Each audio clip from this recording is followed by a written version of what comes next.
I sat at the defense table with my hands folded in my lap and counted the ceiling tiles while my stepmother told a federal magistrate that I couldn't manage my own checkbook. 42 tiles. Off-white. One water stain shaped like the state of Oklahoma near the back wall. I know this because I had been inside my own head for 11 months, learning to stay very, very still. Patricia Voss was seated 3 feet away from me at the opposing table. She was wearing the pearl earrings my father gave her on their 5th wedding anniversary.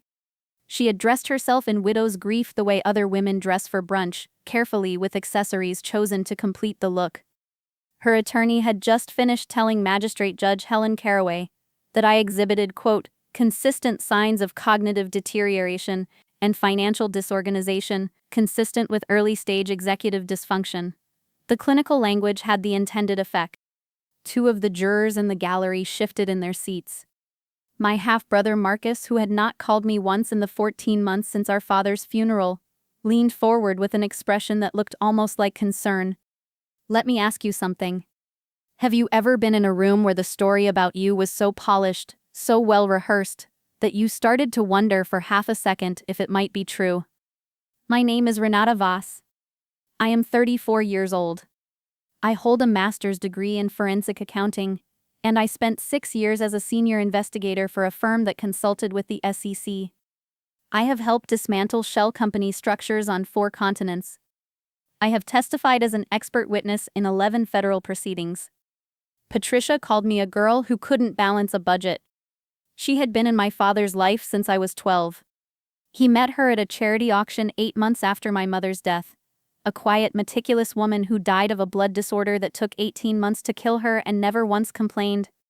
Patricia arrived with gallery credentials, a warm handshake, and a talent for making my father feel less alone. She was good at the early work, the grief management. She cooked. She remembered birthdays. She made our house feel inhabited again. What she was doing with the other hand, I wouldn't understand until after the funeral. My father, a civil engineer who designed the drainage infrastructure for half the suburbs north of the city, died of a cerebral hemorrhage 16 months ago. He was 61. He had been in declining health for 2 years, but the end was fast. 3 days from the first symptom to the ICU to the quiet room where I held his hand and told him I loved him while a monitor beeped its way to silence. Patricia was in the hospital cafe. I know because she texted me a photo of her coffee. The estate attorney called me 4 days after the burial. My father had revised his will 20 months before he died. The house went to Patricia.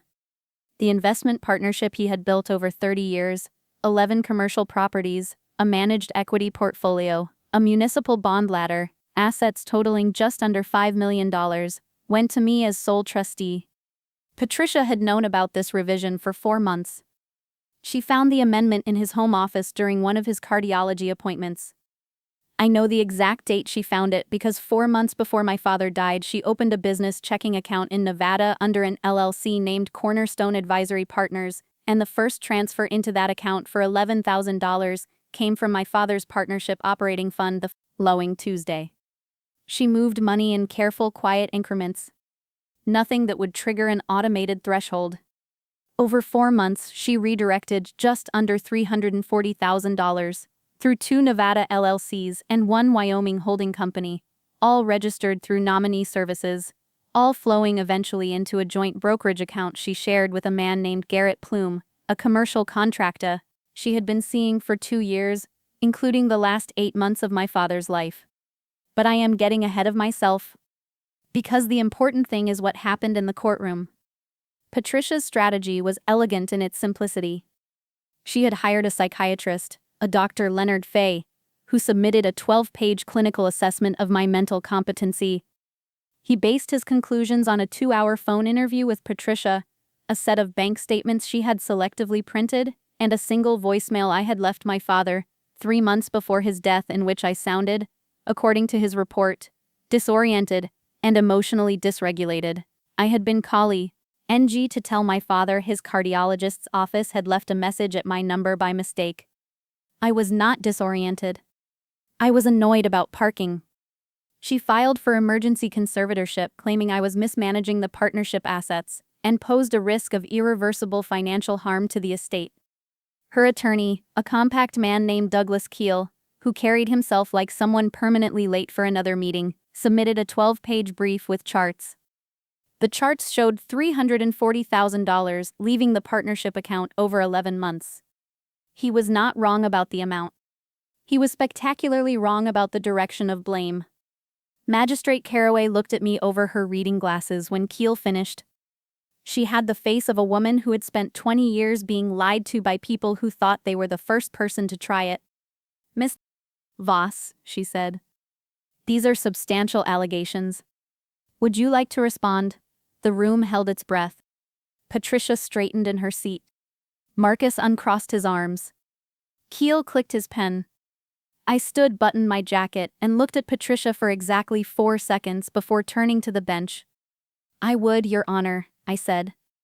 "And I'd like to submit a document into evidence." I placed a binder on the clerk's table.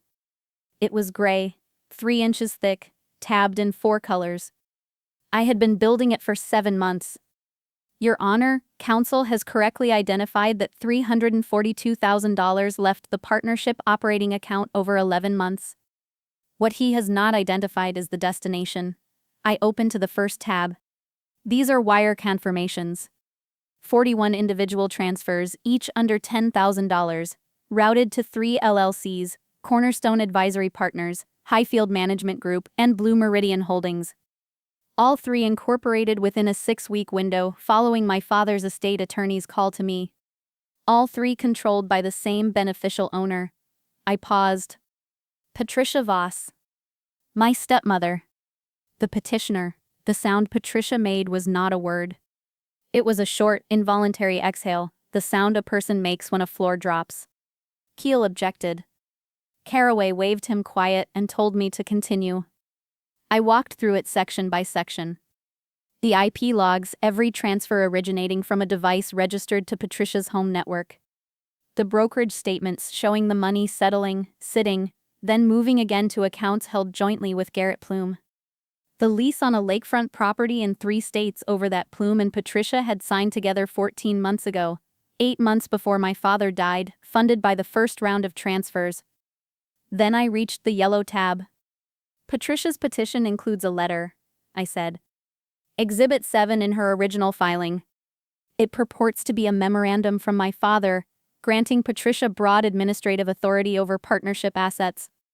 It is dated 13 months ago and bears his signature." I let that sit. I had that document examined by a certified forensic document analyst. The report is included here.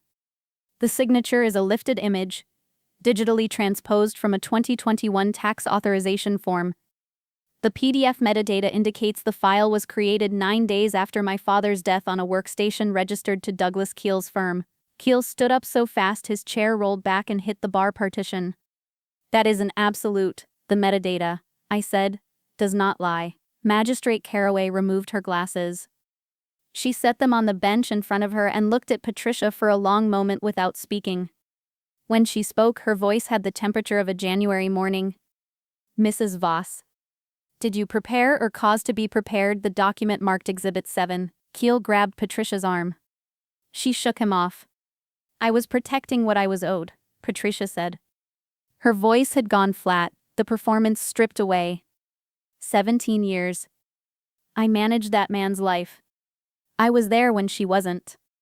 I was there every day when she was busy with her career and her apartment, and I was the one who took him to his appointments. You kept his financial records," I said quietly.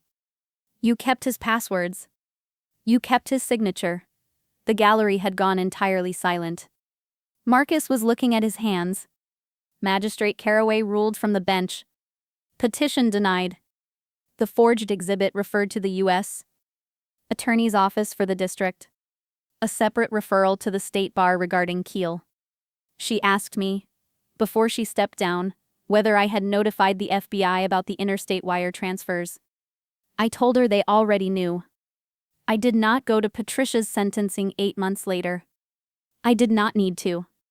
The case had ended for me the morning I opened that binder and watched a woman who had built her life on other people's trust discover that one of those people had been quietly watching her the entire time.